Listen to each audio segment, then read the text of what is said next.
President Trump confirming the deployment of 2 nuclear submarines in response to escalating tensions between the United States and Russia. Here's what the president said last night. On Russia, Mr. President, can you say, have those nuclear submarines been deployed yet to face Russia? I've already put out a statement, and the answer is they are in the region, where they have to be. General Jack Keane is joining us now. General, I was looking forward to hearing from you all weekend as this was developing to find out what you think about all of this.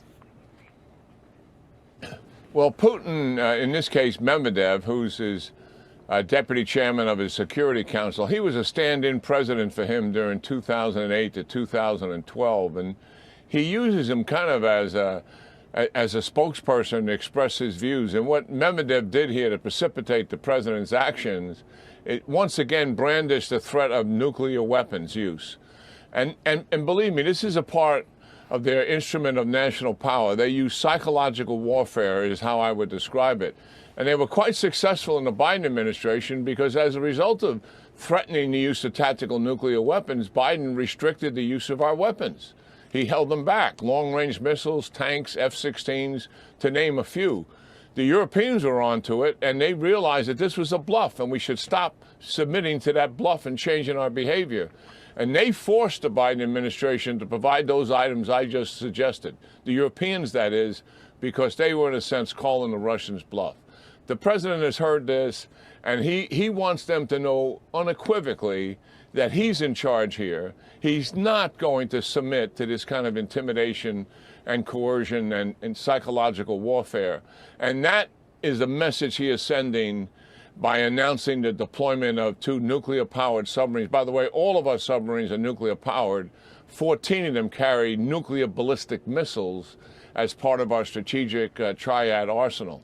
So, yes, this is much as it's about messaging more than anything else, Dana and Martha, and it's by the president. I am not going to submit to this kind of intimidation. There was also an exchange last night between President Trump and a reporter about Russia and how they might be able to avoid sanctions. Watch it.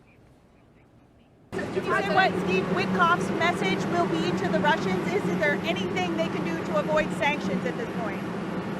Yeah, get a deal where people stop getting killed. We stopped a lot of wars. This is the one we seem to be, this should be the easiest to stop, and it's not. And Zelensky out of Ukraine, his top advisor talked about this, and he said that the economy geared for war cannot withstand the pressure and is holding on only through the sale of energy resources. It is possible to strangle the Russian economy with secondary tariffs proposed in the USA. Obviously, President Trump will make his own decision on that, but do you think that that could help? Because President Putin seems to be able to withstand a lot of pain. If his people are hurting, it doesn't seem to bother him that much. Yeah, well, certainly he's always been able to work around sanctions. He's not all that intimidated about them. But the combination of tariffs and sanctions, and the kind of sanctions we're talking about here, is really going after the major buyers of Russian oil. And that, we know for a fact that Russia is a one commodity economy, oil and gas. And you go after China, India, Venezuela, Brazil, other countries that are purchasing this oil. It will definitely have some impact. It won't have an immediate impact, but it will have impact. And their economy is already struggling with very, very high inflation, devaluation of the ruble. The Russian people, though, overwhelmingly, the majority of them still support this war despite 41 months. And it has to do with how Putin characterizes it. He's talking about the United States and the West encroaching on Russia, wanting to deny Russia their sovereignty and their ability to exist as a nation. That's how he portrays this war on state television, day in and day out, day in and day out. And he avoids getting conscripts or new recruits from the western part of Russia. He gets them from central and eastern Russia. And if there is a death as a result of one of these soldiers being killed, they pay them the equivalent of $150,000, which is really quite stunning, given the Russian economy. So the people are still supporting Putin. Putin knows that. And the reality is here, these sanctions will take its toll on the people and the economy once they're enforced. President Trump and America doesn't believe and doesn't afraid of this blackmailing. That's finished. That's positive issue. That's why just in Kremlin they quite nervous about that. That important instrument of their pressure on the West disappeared. In its first response since President Trump announced he had moved 2 American submarines to strategic locations near Russia, the Kremlin has shrugged off the threat, insisting that the vessels were already on combat duty. Meanwhile, Russia's security services say the UK is enlisting NATO allies to participate in a major act of sabotage against Russian oil tankers. Let's speak to Mikhail Kasyanov, Prime Minister under Vladimir Putin between the year 2000 and 2004. Mikhail, good afternoon. Welcome to the programme. Good afternoon. Very good to speak to you. I want to just consider both of these things first of all. So the movement of submarines by Trump and this reporting emerging based on Russia's security services about the UK working with NATO to try to sabotage Russian oil tankers. The first one is perhaps more believable and factual than the second. However, there is a feeling of perhaps pressure building on Russia. Would you agree with that? Yeah, I think just that's correct. The understanding of President Trump is maturing, and he getting more and more just close to the position to understand that Putin is not the person to negotiate. Just the only language Putin understands as strength. That Mr. Putin for 4 years prior to Mr. Trump's inauguration just pursued the policy of blackmailing America and President Biden.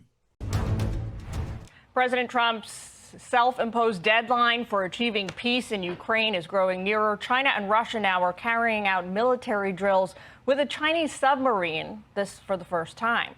Here's Chief National Security Correspondent Jennifer Griffin. Days after President Trump ordered 2 U.S. nuclear-armed submarines to position themselves toward Russia in response to a veiled threat from Russia's former president, China and Russia began pre-planned artillery and anti-submarine drills near Vladivostok in the Sea of Japan. It's the first time China has deployed a submarine to a port in Russia. Russia and China have nuclear-powered submarines capable of firing nuclear weapons, but sent diesel-powered subs to participate in the drills. On Sunday, President Trump was asked if the 2 American submarines had deployed. They are in the region, yeah, where they have to be. U.S. nuclear submarines are deployed in the Atlantic and the Pacific at all times. China's Navy is expanding its reach, potentially culminating in a submarine showdown near Taiwan. A recent war game conducted by the Center for Strategic and International Studies revealed a Chinese blockade could slash Taiwan's electricity to a mere 20%, shutting down critical industries like chip manufacturing, shaking the global economy.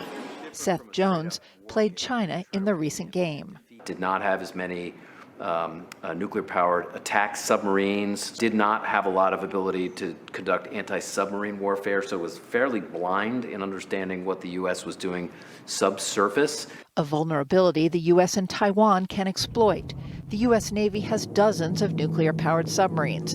14 are capable of carrying nuclear weapons. Each Ohio-class sub can carry 20 Trident ballistic missiles with 8 nuclear warheads each, meaning 1 American Ohio-class nuclear submarine could strike 160 cities at once.